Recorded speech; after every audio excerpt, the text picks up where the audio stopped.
Assalamualaikum sahabat, pasti gampang. Setelah kesulitan, pasti ada jalan terang. Hari ini saya akan menceritakan kisah seorang nenek di Jawa Timur yang mengalami kejadian tak masuk akal. Ia hidup sederhana bersama cucunya, hingga suatu hari menemukan seekor monyet hitam di hutan. Setelah itu, hal-hal aneh mulai terjadi. Perutnya membesar, desas-desus menyebar, dan sesuatu yang mengerikan perlahan terungkap. Kenapa hal ini bisa terjadi? Apa yang sebenarnya tersembunyi di balik kisah ini? Namun sebelum itu, bagi yang beragama Islam, sempatkan tulis salawat di kolom komentar supaya komentar itu menjadi saksi kita mendapatkan syafaat dari Rasulullah nanti di akhirat. Dan jangan lupa klik tombol subscribe dan like, agar kita bisa terus berbagi kisah penuh hikmah dan pelajaran hidup. Dukung channel ini agar terus berkembang dan memberikan konten bermanfaat untuk kita semua. Sekarang, mari kita mulai kisahnya. Matahari mulai tenggelam di balik pepohonan tinggi di pinggiran desa. Burung-burung sudah kembali ke sarangnya, menyisakan suara angin yang berbisik pelan. Seorang nenek tua berjalan pelan di antara semak-semak, membawa keranjang bambu yang hampir penuh dengan ranting kayu. Di belakangnya, seorang gadis kecil mengikuti dengan langkah ringan. "Hati-hati, Rina, jangan terlalu jauh dariku," ujar Bu Sarmi dengan suara lembut. "Iya, Nek," jawab Rina sambil sesekali melihat ke kanan dan kiri, takut ada hewan liar yang muncul. Hutan ini selalu tampak gelap lebih awal dibandingkan desa. Saat hendak beranjak pulang, Rina melihat sesuatu yang bergerak di balik semak. "Nek, lihat, ada sesuatu di sana," serunya sambil menunjuk. Bu Sarmi menoleh dan melihat seekor monyet hitam terbaring di tanah. Monyet itu tampak lemah, tubuhnya kotor dan penuh luka. Kasihan sekali. Bu Sarmi mendekat dan mencoba melihat kondisinya. Monyet itu membuka mata pelan, menatap mereka dengan sorot yang aneh, bukan seperti hewan biasa. "Kita bawa pulang saja, Nek, biar aku rawat," pinta Rina dengan nada penuh harap. Malam itu, mereka membawa monyet itu ke rumah kecil mereka di pinggir desa. Bu Sarmi membersihkan luka-lukanya, sementara Rina memberinya pisang dan air. "Seharusnya dia sudah bisa pergi setelah sembuh," gumam Bu Sarmi, merasa ada sesuatu yang tidak biasa. Monyet itu tidak berontak, tidak agresif, seperti memahami bahwa mereka sedang menolongnya.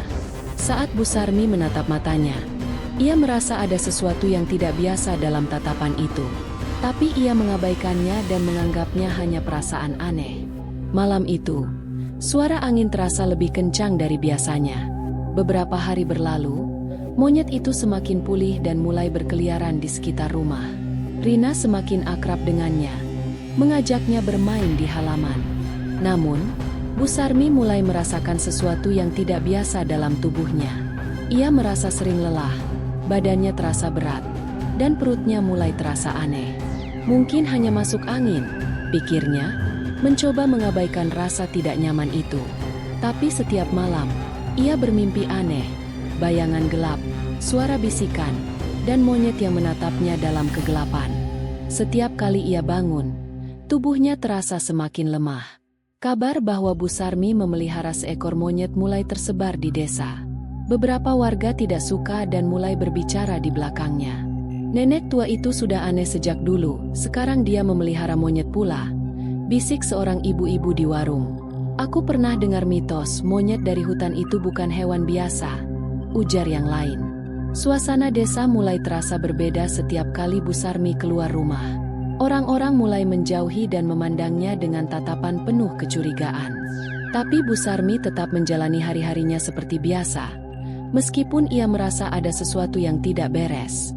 Suatu pagi, saat bangun dari tidurnya, Bu Sarmi merasakan perutnya membesar. Ia terkejut.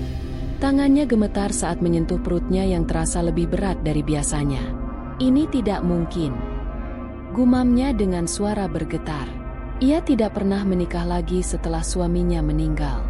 Lalu, bagaimana mungkin? Rina yang melihat perubahan itu pun mulai ketakutan. "Nek, kenapa perut nenek besar seperti ibu-ibu yang hamil?" tanyanya polos. Bu Sarmi tidak tahu harus menjawab apa. Malam itu, Rina tidur dengan perasaan gelisah. Ia mendengar suara aneh dari kamar neneknya, seperti suara rintihan pelan. Dengan langkah hati-hati, ia berjalan menuju kamar dan mengintip dari celah pintu. Ia melihat monyet itu duduk di ujung ranjang, menatap neneknya dengan mata yang berkilat di dalam kegelapan. Jantung Rina berdegup kencang. Apa yang sedang terjadi? Pagi harinya, Bu Sarmi bangun dengan keringat dingin membasahi tubuhnya. Ia duduk di tepi ranjang, merasakan dadanya yang naik turun cepat. Napasnya tersengal. Mimpi lagi, gumamnya, mencoba meyakinkan diri bahwa semua hanya bunga tidur. Tapi perutnya tetap terasa aneh, lebih besar dari kemarin. Rina duduk di sudut kamar, masih takut dengan apa yang dilihatnya tadi malam. "Nek, aku takut," suaranya lirih, hampir seperti bisikan. Bu Sarmi menoleh, melihat wajah kecil cucunya yang penuh kebingungan dan ketakutan. "Jangan khawatir, Nak, semua akan baik-baik saja," katanya, meskipun dalam hati ia pun tidak yakin. Monyet itu duduk di ambang jendela, mengawasi mereka tanpa ekspresi. Tatapannya terasa semakin dalam, seolah ada sesuatu yang disembunyikan. Malam semakin larut, tapi Bu Sarmi tidak bisa tidur. Perutnya terasa semakin aneh, bukan hanya berat, tapi juga bergerak. Ia menekan perlahan, dan seketika ada sesuatu yang bergerak dari dalam. Matanya membelalak, tangan gemetar. Ia tidak berani menekan lebih keras. "Aloh, ini apa?" bisiknya dalam hati, mencoba menenangkan diri. Suara ketukan terdengar dari luar jendela. Monyet itu sudah tidak ada di dalam kamar. Dengan hati-hati, ia berjalan ke jendela dan mengintip keluar. Di bawah cahaya bulan, monyet itu duduk menghadap ke arah hutan. Tubuhnya diam tak bergerak. Namun, saat Bu Sarmi hendak menutup jendela, monyet itu tiba-tiba menoleh dan menatapnya lurus-lurus. Sorot matanya seperti manusia. Pagi itu, Rina duduk di dapur sambil memeluk lututnya. Ia merasa ada yang tidak beres dengan neneknya dan juga dengan monyet itu. Kenapa nenek tidak pergi ke dukun atau tabib saja? Pikirnya. Ia memberanikan diri bertanya. "Nek, kita harus pergi ke Pak Karman, dukun desa. Mungkin beliau tahu apa yang terjadi." Bu Sarmi menghela napas panjang, memandang cucunya dengan lelah. "Nak, nenek takut," jawabnya lirih. Rina menggenggam tangan neneknya. "Kita harus mencari tahu, Nek."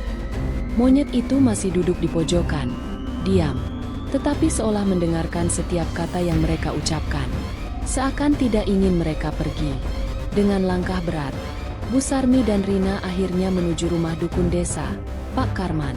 Pak Karman adalah pria tua dengan sorot mata tajam. Seorang yang sudah lama dipercaya warga dalam hal-hal gaib. Begitu melihat Bu Sarmi, ekspresi wajahnya berubah. "Kamu datang membawa sesuatu yang bukan dari dunia ini," katanya pelan. Bu Sarmi merinding, tubuhnya seketika lemas. "Apa maksudnya, Pak Karman?" tanya Rina, menggenggam tangan neneknya erat. Pak Karman menutup matanya sejenak, seperti membaca sesuatu yang tak kasat mata. "Sejak kapan perutmu membesar?" tanyanya. "Beberapa minggu lalu tanpa sebab yang jelas," jawab Bu Sarmi dengan suara gemetar. Pak Karman menarik napas panjang.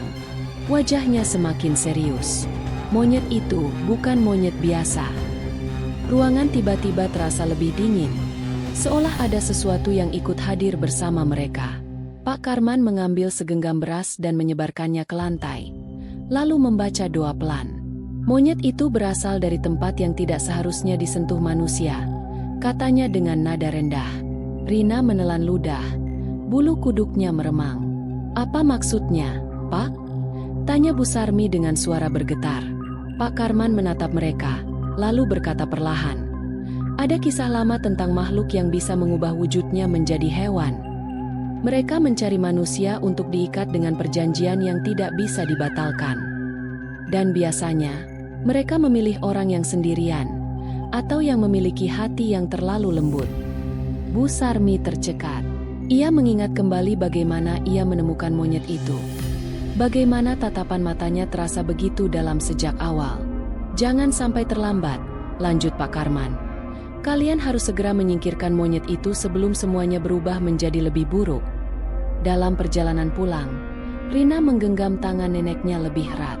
"Nek, kita harus menyingkirkan monyet itu," katanya dengan suara lirih.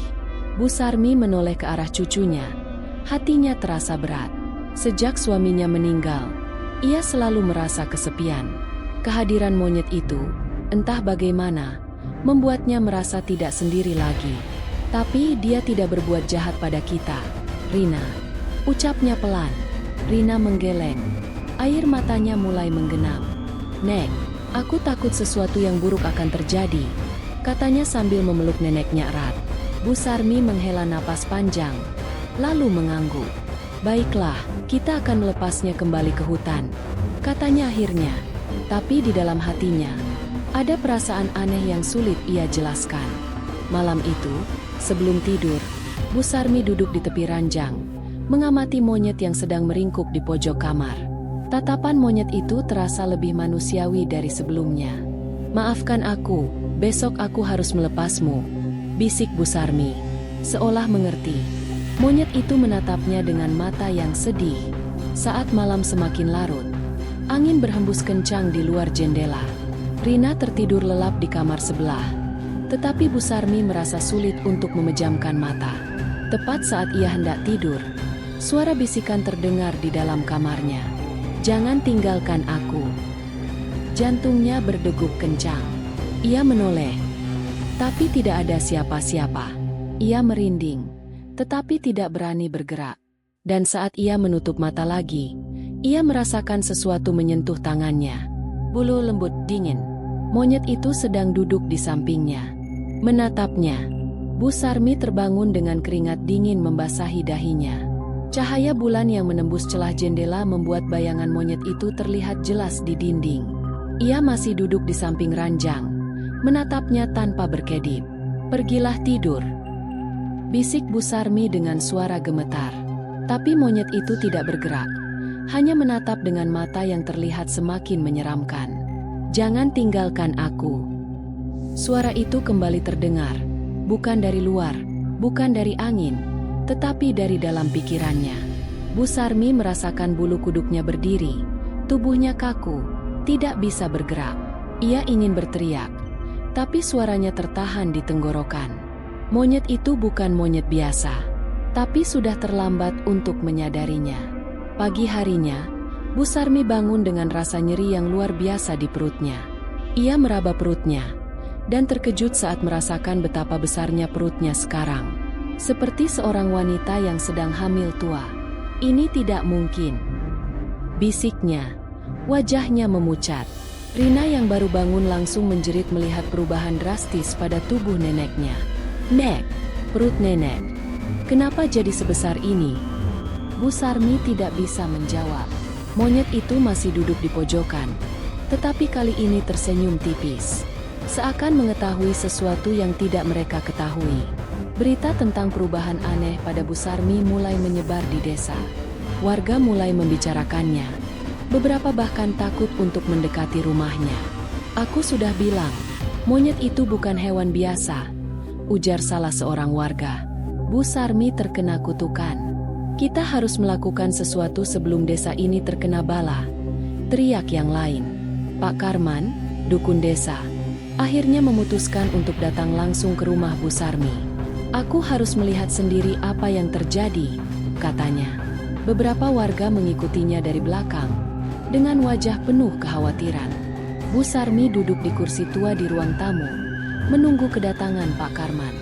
Rina menggenggam tangan neneknya erat, berusaha menenangkan diri. Ketika pintu diketuk, angin dingin tiba-tiba berhembus masuk, membuat suasana semakin menegangkan. Pak Karman melangkah masuk, matanya langsung tertuju pada monyet hitam yang duduk di pojokan. Monyet itu tidak bergerak, tetapi tatapannya terasa menusuk. "Kamu harus segera menyingkirkan monyet ini," ucap Pak Karman dengan suara berat, "sebelum semuanya terlambat." Bu Sarmi menghela napas panjang, merasa dilema dengan keadaan ini. "Aku tidak bisa, dia tidak melakukan apa-apa padaku." Suaranya bergetar. Pak Karman menatapnya tajam, lalu berkata, "Bukan kau yang memilih dia, tapi dia yang memilihmu." Warga desa yang berdiri di luar mulai berbisik-bisik, merasa ada sesuatu yang janggal. Rina menatap monyet itu dengan takut, lalu berbisik, "Nek, aku tidak ingin kehilangan nenek." Air mata menetes di pipi kecilnya. Tiba-tiba, monyet itu berdiri. Suasana mendadak sunyi. Ia melangkah perlahan ke arah Bu Sarmi, lalu tersenyum. "Aku sudah lama menunggumu." Suara itu terdengar jelas di kepala mereka semua. Seketika, semua warga yang ada di luar rumah tersentak mundur dengan wajah ketakutan. Pak Karman menatap monyet itu dengan wajah tegang. Tangannya mulai meraih sesuatu dari kantongnya. "Apa yang kau inginkan?" tanyanya dengan suara tegas. Monyet itu tidak berbicara, tetapi semua orang bisa mendengar suaranya. "Aku ingin dia tetap di sini, dia sudah menjadi bagianku sekarang," kata suara itu, merujuk pada Bu Sarmi. Bu Sarmi merasa tubuhnya semakin lemas, perutnya semakin berat. Ada sesuatu yang bergerak dari dalam. Rina menjerit, "Nek, jangan dengarkan dia." Tapi monyet itu hanya tersenyum lebih lebar, seakan menikmati ketakutan mereka semua. Pak Karman mengeluarkan segenggam garam dari kantongnya dan mulai membaca doa. "Makhluk ini bukan sekadar hewan. Dia sudah melekat pada tubuh nenekmu," ujarnya. Monyet itu menyipitkan mata, seolah tidak senang dengan apa yang dilakukan Pak Karman. "Pergi darinya," seru Pak Karman sambil menaburkan garam ke lantai. Tiba-tiba, monyet itu menjerit keras. Suara jeritannya bukan seperti suara monyet biasa, tetapi lebih mirip suara manusia yang kesakitan. Warga desa yang ada di luar rumah menutup telinga mereka, merasa ketakutan. Bu Sarmi memegang perutnya yang terasa semakin sakit. "Ah!" ia menjerit, seolah ada sesuatu di dalam perutnya yang ingin keluar. Tiba-tiba, lampu di rumah mati. Rumah kecil itu langsung diselimuti kegelapan yang mencekam. Rina menggenggam tangan neneknya erat. Air matanya mulai menetes. "Pak Karman, aku takut." Suaranya gemetar. Pak Karman tetap tenang, tetapi wajahnya semakin serius. "Tenang, nak, kita akan mengusirnya." Dari sudut ruangan, monyet itu masih berdiri, tetapi kini tubuhnya perlahan berubah. Tangannya semakin panjang, matanya semakin merah menyala dalam kegelapan. Ia bukan lagi sekadar monyet. Tiba-tiba, Bu Sarmi menjerit kesakitan. Tangannya mencengkeram perutnya yang terasa seperti ingin robek dari dalam. "Ah! Tolong aku!" Warga desa yang menyaksikan dari luar ikut panik. Beberapa berdoa dalam hati.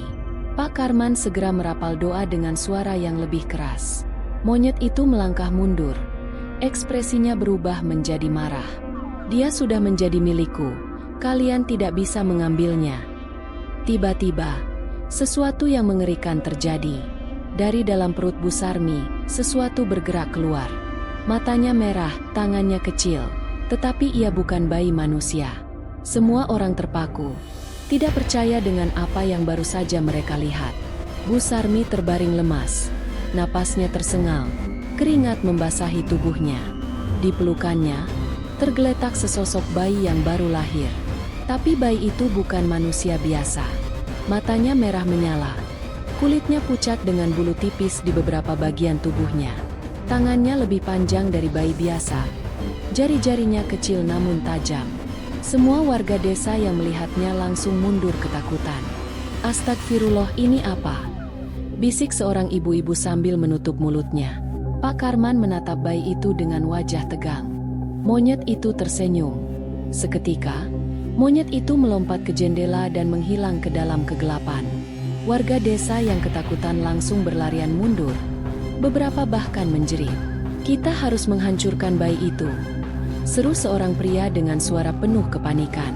"Jangan, itu cucu saya," teriak Bu Sarmi dengan sisa tenaganya. Ia menggenggam erat bayi itu di pelukannya. Matanya penuh dengan kelelahan dan ketakutan. Rina berdiri di sampingnya. Tubuhnya gemetar, tetapi ia tetap di sisi neneknya. "Kita tidak tahu apa ini," kata Pak Karman dengan nada tegas. "Tapi kita tidak boleh bertindak gegabah." Semua orang terdiam, ketakutan, kebingungan, dan tidak tahu harus berbuat apa. Pak Karman duduk di dekat Bu Sarmi, menatapnya dengan serius. "Nenek harus jujur, sejak kapan merasa ada yang aneh?" tanyanya. Dengan suara lemah, Bu Sarmi mulai bercerita. Bagaimana ia dan Rina menemukan monyet itu di hutan. Bagaimana monyet itu selalu menatapnya dengan cara yang berbeda. Bagaimana perutnya mulai membesar tanpa sebab setelah monyet itu datang ke rumah. "Aku tidak tahu apa yang terjadi. Aku hanya merasa aku tidak sendiri lagi," bisiknya lirih. Rina menunduk. Air mata menggenang di matanya.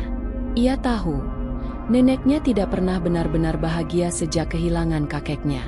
Pak Karman menghela napas panjang, lalu berkata, "Ini bukan kejadian pertama." Semua warga desa menoleh dengan kaget. "Dulu, sebelum kalian lahir, ada seorang wanita di desa ini yang mengalami hal serupa.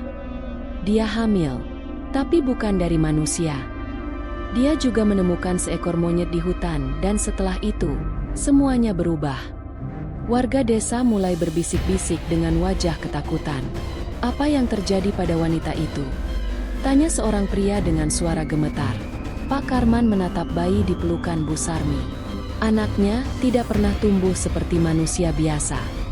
Malam semakin larut, tetapi tidak ada yang berani meninggalkan rumah Bu Sarmi. Bayi itu tetap diam, tidak menangis seperti bayi pada umumnya. Matanya sesekali berkedip, tetapi tatapannya terasa terlalu dalam, terlalu sadar. Seperti bukan bayi baru lahir, bisik seorang wanita di pojokan. Rina, yang duduk di samping neneknya, merasa ada sesuatu yang aneh. Bayi itu menatapnya dan tersenyum. Tapi senyum itu bukan senyum bayi biasa. Ia seperti memahami sesuatu, lebih dari yang seharusnya dimengerti bayi seusianya. Dan saat itulah, Rina menyadari ada sesuatu yang salah. Pagi harinya, Rina terbangun dengan perasaan aneh. Ia melihat ke arah neneknya, yang masih tertidur lelah setelah kejadian semalam. Tapi bayi itu tidak tidur. Ia masih terjaga. Matanya memandang lurus ke langit-langit, tanpa ekspresi. Rina menggigit bibirnya, mencoba menenangkan diri. Perlahan, ia mendekat, ingin memastikan bahwa bayi itu benar-benar masih hidup. Tapi saat jarinya hampir menyentuh pipi bayi itu tiba-tiba menoleh ke arahnya, dengan tatapan yang tajam, seolah tahu apa yang ada di dalam pikirannya. Siang itu, Pak Karman kembali ke rumah Bu Sarmi dengan wajah serius. "Kita harus melakukan sesuatu sebelum semuanya terlambat," katanya. "Ada ritual yang harus dilakukan, jika bayi ini bukan manusia biasa." Bu Sarmi memeluk bayi itu erat, menolak ide tersebut. "Dia cucuku, aku tidak akan membiarkan kalian menyakitinya," serunya. Rina menatap neneknya dengan ragu. "Tapi Nek, bagaimana kalau dia memang bukan seperti kita?" bisiknya pelan. Semua orang terdiam. Mereka tahu keputusan ini harus segera diambil. Malam itu, warga desa berkumpul di luar rumah Bu Sarmi. Beberapa orang menyalakan obor, sementara Pak Karman menyiapkan sesaji untuk ritual. Tiba-tiba, suara langkah kaki terdengar dari dalam rumah. Semua orang menoleh dengan tegang. Pintu rumah perlahan terbuka. Bayi itu sudah bisa berjalan, padahal ia baru lahir sehari yang lalu. Warga desa terperanjat mundur. Beberapa langsung beristighfar. "Ini bukan manusia," bisik seseorang. Bayi itu menatap mereka semua, lalu tersenyum lebar. Pak Karman maju selangkah, membaca doa dengan suara lantang. "Jika kau bukan dari dunia ini, tunjukkan wujud aslimu." Suasana terasa semakin tegang. Angin bertiup kencang, membuat api obor bergoyang liar. Bayi itu mulai tertawa pelan. Lalu suaranya semakin besar. Tawanya bukan seperti bayi biasa, tetapi suara yang lebih berat, lebih dalam. Perlahan, matanya berubah semakin merah. Tubuhnya mulai menggeliat. Kulitnya retak-retak. Sesuatu yang lain muncul dari dalamnya. Dan untuk pertama kalinya, semua orang melihat siapa sebenarnya bayi itu. Semua orang terperanjat melihat bayi itu mulai berubah. Kulitnya perlahan mengelupas, memperlihatkan sesuatu yang tidak seharusnya ada. Tangan dan kakinya memanjang, lebih mirip seperti makhluk yang hidup di dalam kegelapan. Matanya semakin merah, bercahaya seperti bara api. "Astagfirullah, apa ini?" bisik seorang warga sambil mundur ketakutan. Rina bersembunyi di belakang neneknya. Tubuhnya gemetar. Bu Sarmi sendiri tidak bisa berkata apa-apa, hanya menatap dengan mata kosong. Ia masih melihat bayi itu sebagai cucunya, meskipun makhluk itu bukan lagi bayi manusia. Pak Karman segera melangkah maju, merapal doa-doa dengan suara lantang. Namun, makhluk itu hanya menatapnya lalu tersenyum. Tiba-tiba, makhluk itu tertawa. Bukan tawa bayi, bukan pula suara tawa manusia. Suaranya dalam, menggema di udara, membuat siapapun yang mendengarnya merasa sesak dan takut. "Nek, dia bukan bayi," bisik Rina dengan suara bergetar. Bu Sarmi memeluk cucunya erat, tapi matanya tetap tertuju pada makhluk yang ada di hadapannya. Pak Karman menyadari sesuatu. Dia belum sepenuhnya berubah. Katanya dengan nada tegang, "Kita masih punya kesempatan untuk menghentikannya." Warga desa semakin panik. Sebagian ingin lari, tapi sebagian lagi tidak bisa bergerak karena rasa takut yang luar biasa. Dan saat itulah, angin tiba-tiba berhenti. Seolah-olah waktu ikut membeku. Pak Karman mengeluarkan sebuah benda dari kantongnya. Sebuah batu hitam kecil dengan ukiran kuno. Benda ini digunakan untuk mengunci makhluk seperti dia. Katanya, makhluk itu menatap batu itu dengan ekspresi yang berbeda, seperti mengenali sesuatu. "Kalian tidak bisa menahanku." Suara itu terdengar lagi, tapi kali ini lebih berat. Tubuhnya masih setengah berubah, seolah sedang melawan sesuatu dari dalam dirinya sendiri. "Kita mulai sekarang," seru Pak Karman.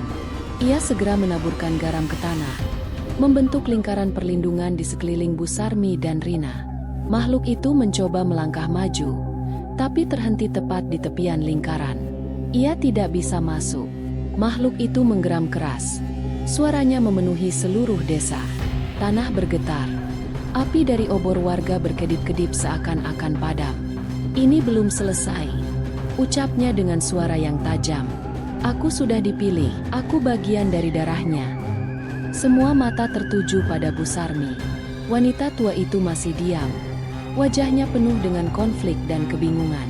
Ia tidak bisa mengusir sesuatu yang ia anggap sebagai cucunya. "Nenek, dia bukan kita." Rina menangis, memeluk neneknya erat. Pak Karman menyadari bahwa Bu Sarmi masih belum sepenuhnya melepaskan makhluk itu. Jika ia masih memiliki ikatan batin, maka makhluk itu tidak akan bisa pergi. Angin kembali berhembus kencang. Ranting-ranting pohon bergemeretak di kejauhan. Semua mata tertuju pada Bu Sarmi. Dia harus membuat keputusan. Aku tidak bisa," bisiknya lemah. "Dia adalah cucuku, meskipun dia berbeda." Pak Karman menatapnya dengan wajah penuh keseriusan. "Bu Sarmi, ini bukan tentang cucumu, ini tentang makhluk yang ingin mengambil tempat di dunia kita. Kalau nenek tidak mengusirnya, sesuatu yang lebih buruk akan terjadi." Warga desa semakin panik. Beberapa mulai menangis dalam ketakutan. Bu Sarmi harus memilih. Makhluk itu mulai berteriak. Tubuhnya bergetar seakan marah. "Aku tidak akan pergi." Suaranya terdengar lebih dalam dan kuat. Bumi bergetar lebih keras, seolah menolak kehadiran makhluk ini. Pak Karman segera menyelesaikan doa-doanya, lalu mengangkat batu hitam ke arah makhluk itu. Cahaya putih menyala dari batu tersebut, membuat makhluk itu menjerit kesakitan. "Nenek, tolong aku." Makhluk itu tiba-tiba berbicara dengan suara bayi yang familiar. Suara itu terdengar seperti suara cucu Bu Sarmi, suara bayi yang seharusnya ia lahirkan. Bu Sarmi menjerit. Hatinya tersayat, tapi ia tahu itu bukan cucunya. Dengan air mata mengalir di pipinya, Bu Sarmi akhirnya berkata, "Aku ikhlas." Suaranya pelan, tetapi cukup kuat untuk mengubah segalanya. Cahaya dari batu hitam semakin terang, mengelilingi tubuh makhluk itu. Teriakan terakhir terdengar, begitu menyayat dan memilukan. Perlahan, tubuh makhluk itu mulai memudar, diserap ke dalam cahaya. Semua orang menahan napas, melihat makhluk itu akhirnya menghilang. Suasana tiba-tiba menjadi sunyi, terlalu sunyi. Pak Karman jatuh terduduk. Tubuhnya lelah setelah ritual panjang itu. Bu Sarmi masih terisak. Tangannya kosong. Tidak lagi memegang bayi itu. Rina memeluk neneknya. Menangis dalam diam. Warga desa masih terpaku. Tidak percaya dengan apa yang baru saja terjadi. Sudah selesai, bisik Pak Karman akhirnya. Semua orang menghela napas lega. Meskipun ketakutan masih menggantung di udara. Tapi sesuatu masih terasa aneh. Seperti ada yang masih belum selesai. Malam itu, setelah semua warga pulang ke rumah masing-masing, Bu Sarmi duduk di depan rumahnya. Ia merasa hampa. Apa yang sebenarnya terjadi? Apakah ini semua hanya mimpi buruk? Pikirnya. Rina tertidur di pangkuannya. Tubuhnya masih gemetar dalam tidurnya. Dan tiba-tiba, ia mendengar sesuatu. Suara bisikan. "Terima kasih." Bu Sarmi menoleh ke arah hutan, tapi tidak ada siapa-siapa. Ia hanya melihat bayangan gelap di antara pepohonan yang perlahan menghilang. Pagi itu, Bu Sarmi terbangun lebih awal dari biasanya. Ada sesuatu di depan pintunya. Sebuah batu hitam kecil, sama seperti milik Pak Karman. Ia mengambilnya, lalu menggenggam erat, merasakan sesuatu yang familiar di dalamnya. Seakan ada sesuatu yang masih hidup di dalam batu itu. Mungkinkah makhluk itu belum benar-benar pergi? Ia menatap ke arah hutan, lalu berbisik pelan. Semoga ini tidak kembali terjadi. Dan tanpa ia sadari, dari kejauhan, sepasang mata merah masih mengawasinya. Malam kembali menyelimuti desa. Angin bertiup lembut melewati pepohonan. Bu Sarmi duduk di teras rumah, menatap batu hitam kecil di tangannya. Batu itu dingin, tetapi terasa seperti berdenyut pelan, seolah masih hidup. Apa ini benar-benar sudah berakhir? Pikirnya. Rina tidur di dalam. Tubuhnya masih lelah setelah kejadian mengerikan itu. Tapi ada sesuatu yang membuat Bu Sarmi tidak bisa merasa tenang. Di batas hutan, bayangan itu masih ada. Sepasang mata merah menyala dalam kegelapan. Ia tahu sesuatu masih mengawasinya. Malam itu, Bu Sarmi tertidur di samping Rina, tetapi tidurnya tidak nyenyak. Ia bermimpi tentang hutan. Dalam mimpinya, ia berdiri di tengah pepohonan yang gelap, sendirian. Angin berhembus kencang, membawa suara bisikan yang tidak jelas. "Aku masih di sini." Suara itu terdengar samar, berulang-ulang. Bu Sarmi berbalik, mencari sumber suara. Tetapi yang ia temukan hanyalah bayangan monyet hitam berdiri di kejauhan. Bayangan itu tidak bergerak, tetapi tersenyum. Saat ia hendak berteriak, ia terbangun dengan napas tersengal. Di luar jendela, terdengar suara ranting patah. Pagi harinya, suasana desa tampak berbeda. Beberapa warga melaporkan hewan ternak mereka hilang secara misterius. "Tadi malam, aku mendengar suara-suara aneh dari luar rumah," ujar salah seorang warga. "Dan paginya, ayam-ayamku menghilang." Pak Karman datang ke rumah Bu Sarmi. Wajahnya terlihat cemas. "Nenek, aku rasa kita belum benar-benar menyelesaikan ini." Bu Sarmi menelan ludah. Tangannya masih menggenggam batu hitam itu. "Aku juga merasa begitu," bisiknya pelan. Karena setiap malam, ia masih bisa merasakan kehadiran sesuatu di dekatnya. Pak Karman mulai membaca beberapa ayat suci di rumah Bu Sarmi. Dalam hadis riwayat Muslim, Rasulullah bersabda, "Setan akan lari dari rumah yang dibacakan surat Al-Baqarah."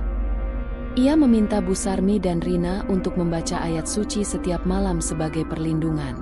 "Mungkin ini ujian dari Allah untuk menguji kesabaran dan keimanan kita," ujar Pak Karman. Rina menggenggam tangan neneknya erat, berjanji untuk tidak pernah meninggalkan sholat dan doa malam. Mereka tidak tahu apakah gangguan ini akan benar-benar berhenti. Tetapi mereka percaya, hanya dengan mendekatkan diri kepada Allah, mereka akan mendapatkan perlindungan. Hari demi hari berlalu, dan suasana desa kembali perlahan tenang. Namun, Bu Sarmi masih merasa ada sesuatu yang mengawasinya dari kejauhan. "Mungkin ini hanya perasaanku," katanya. Mencoba meyakinkan diri, ia tetap melanjutkan hari-harinya, merawat Rina, bekerja di ladang, dan berdoa setiap malam. Namun, sesekali, ia masih menemukan jejak kaki kecil di dekat rumahnya. Jejak kaki yang tidak mirip dengan manusia, tetapi juga bukan milik hewan biasa. Apakah itu benar-benar sudah pergi? Waktu berlalu, dan kejadian itu mulai dilupakan oleh warga desa. Mungkin ini hanya gangguan sesaat, ujar salah seorang warga. Bu Sarmi mulai merasa lebih tenang, meskipun di dalam hatinya, ia masih menyimpan rasa was-was. Rina kembali ceria seperti sebelumnya, bermain dengan teman-temannya di desa. Tapi Bu Sarmi masih menyimpan batu hitam itu. Ia tidak bisa membuangnya, seolah ada sesuatu yang membuatnya harus tetap menyimpannya. Ia merasa sesuatu masih menunggunya. Malam itu, Bu Sarmi berdiri di teras rumah, menatap langit yang gelap. Angin bertiup pelan, membawa hawa dingin yang menusuk tulang. Ia menggenggam batu hitam itu lebih erat, menutup matanya sambil berdoa. Ya Allah, lindungilah aku dan cucuku dari segala keburukan, bisiknya lirih. Saat ia membuka mata kembali, dadanya terasa sesak. Di ujung hutan, ada sesuatu yang berdiri. Sepasang mata merah itu masih ada. Monyet hitam itu tidak pernah pergi. Mata Bu Sarmi berkaca-kaca. Hatinya berdebar lebih cepat. Ia sadar, ini belum selesai. Makhluk itu masih menunggu. Entah untuk apa. Rina tertidur pulas di dalam rumah, tidak mengetahui apapun. Pak Karman sudah kembali ke rumahnya, yakin bahwa semuanya telah selesai. Tapi Bu Sarmi tahu sesuatu masih ada di sana. Dan mungkin, suatu hari nanti, makhluk itu akan kembali. Karena ada ikatan yang belum sepenuhnya terputus. Ia menarik napas panjang, lalu membisikkan sesuatu ke arah hutan. Jangan kembali lagi. Tapi dalam hatinya, ia tahu itu hanya harapan kosong. Tamat.